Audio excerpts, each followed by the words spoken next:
જઈ રહ્યા છીએ ત્યારે આપણે સૌ એમના ઋણી છીએ। દરેક ક્ષેત્ર આપણું વિકસિત થવું જોઈએ એવું પ્રધાનમંત્રી નરેન્દ્રભાઈ મોદી સાહેબે દ્રઢ નિર્ણયથી દેશને આગળ લઈ જઈ રહ્યા છે। एक कोने से दूसरे कोने में देश के में पहुंचाने का काम करता है, वो सर्वाधिक काम रेलवे के द्वारा होता है।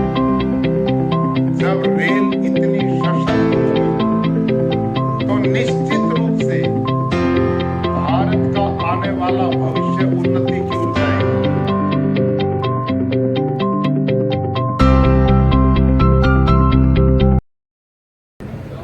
વિશ્વના સૌથી લોકપ્રિય નેતા, વિકસિત ભારતની જેમને નેમ મૂકી છે એવા આદરણીય પ્રધાનમંત્રી નરેન્દ્રભાઈ મોદી સાહેબના નેતૃત્વમાં ભારત દેશમાં 103 રેલવે સ્ટેશનના નવનિર્મિત રેલવે સ્ટેશનના આજે લોકાર્પણ કાર્યક્રમ હતો।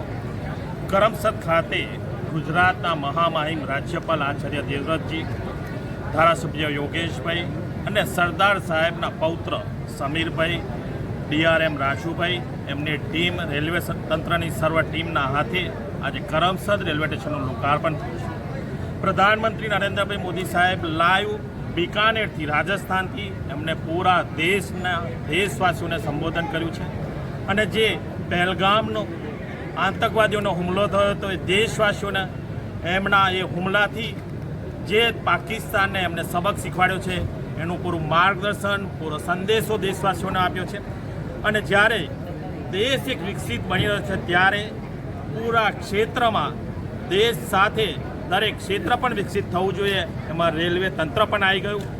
રેલવે તંત્ર પહેલાં હતું અને અત્યારે જે રીતે આધુનિકરણ તરફ જઈ રહ્યું છે એની પૂરેપૂરી માહિતી પ્રધાનમંત્રી નરેન્દ્રભાઈ મોદી સાહેબે આપણા રેલમંત્રી અશ્વિની વૈષ્ણવજીએ આપી છે અને દેશ વિકસિત દેશ દરેક ક્ષેત્રમાં આગળ વધશે અને દરેક ક્ષેત્રમાં આધુનિકરણ થશે એવી જે પ્રધાનમંત્રી નરેન્દ્રભાઈ મોદી સાહેબે આજના સંદેશામાં ખૂબ સારી માહિતી પૂરા દેશવાસીઓને આપી છે। દેશવાસીઓ પ્રધાનમંત્રી નરેન્દ્રભાઈ મોદી સાહેબના નેતૃત્વમાં ખૂબ સુરક્ષિત છે અને આવતા ઘણા વર્ષો સુધી દેશ ખૂબ રીતે આગળ વધી રહ્યો છે, વિકસિત દેશ તરફ જઈ રહ્યો છે। પ્રધાનમંત્રી નરેન્દ્રભાઈ મોદી સાહેબનો રેલમંત્રી અશ્વિની વૈષ્ણવજીનો હું દિલથી આભાર માનું છું।